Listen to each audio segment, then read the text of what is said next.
안녕하세요. 미국 주식 성공 투자로 여행을 원 없이 다니고 싶어하는 욕망덩어리 미국 주식 인간 지표입니다. 주말이라서 영상을 쉴까 하다가 조회수를 올리겠다는 욕망 하나로 매수하는 게 어려운 분들을 위해서 3배 레버리지 상품 저해의 매수 방법에 대해서 공유해 드리고자 합니다. 참고로 이 영상은 TQQQ 혹은 SOX의 상품 위주이며 현재가 상승 추세선이 깨지지 않았다는 전제하에 쓴다는 걸 잊지 마세요. 미국 주식은 아무래도 한국 분들에게는 다소 정규장 내내 관찰하기엔 어렵죠. 저 또한 초반 정규장이 시작하고 2시간 정도는 보는 편인데요. 하지만 눈이 감기기 때문에 그 이상 보는 게 쉽지 않습니다. 그렇기 때문에 저점을 완전히 맞출 순 없으나 최대한 맞춰보려고 노력하지만 늘 쉽지 않습니다.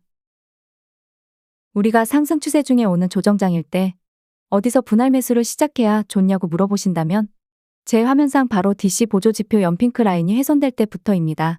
다만 이런 경우에서만 비중을 실다 보면 제가 올려드린 SOX의 상품의 2023년 3월 기준으로는 비중을 크게 투입하기가 어렵긴 했습니다. 3월처럼 어설프게 내리는 경우는 제외하고 녹색 동그라미 친 부분처럼 저 부분에서만 비중을 실을 거야 라는 계획이라면 제가 이용하는 키움증권에서는 LOC 매수라고 있습니다. 일명 종가에 매수를 하는 방법입니다.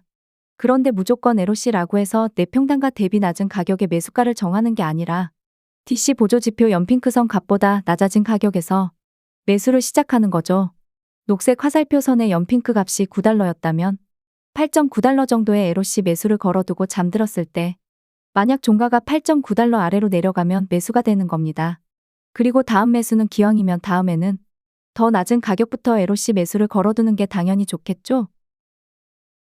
저도 주식 좀 하다 보니 특히 3배 레버리지 상품을 스윙 투자하다 보면 저점을 잡고 싶어 하고 지금도 어찌 보면 어디까지 떨어지고 반등할까 이러면서 공부를 하게 됩니다.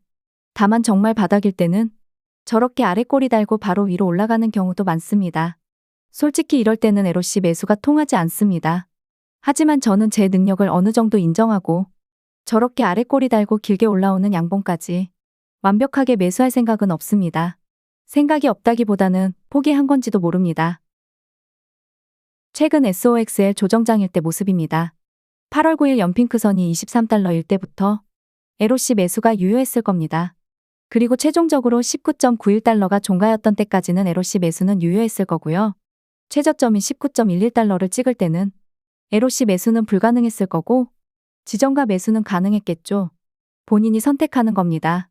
나 그냥 꿀잠 자면서 LOC 매수를 걸어두던지 지정가 매수도 어느 정도 걸어두고 LOC 매수도 걸어두면서 비중을 반반 섞을지. TQQQ 경우도 당연히 별반 다르지 않습니다. 반도체 섹터와 나스닥 섹터의 상승 하락폭은 조금 다를지 몰라도 어차피 주가 흐름은 비슷비슷합니다. 그리고 종가가 크게 어제와 다르지 않는 것도 생각하고 LOC 매수를 걸어두는 게 가장 현명하겠습니다. 여기서 욕망덩어리 인간지표의 히든카드. 제가 영상 올릴 때마다 가장 강조하는 보조지표.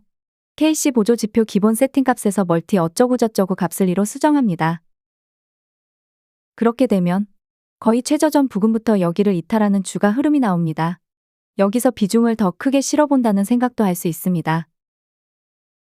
2021년 TQQQ 차트입니다. 여기서 중요한 점을 알려드릴게요.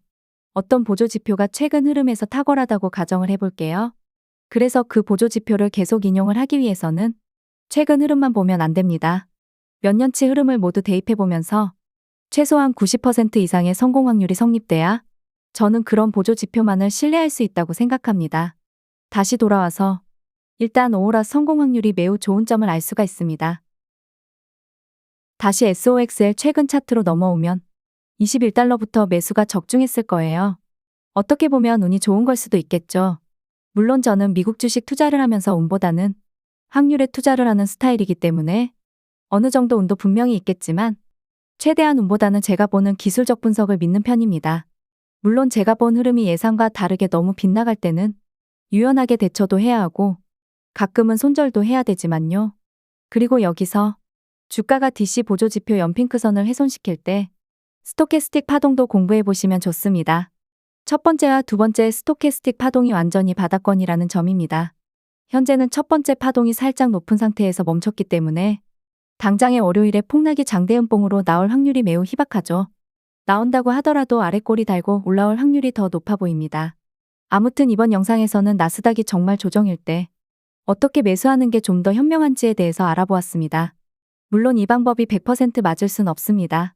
다만 좀 더 맘 편안하게 투자를 하고 싶다면 굳이 저점을 잡는다는 생각보다는 어느 정도 매수 기준점을 삼아보시라고 알려드리는 영상입니다. 도움이 되셨다면 안 되셔도 돈 안 드는 구독과 좋아요, 알람 설정 감사합니다.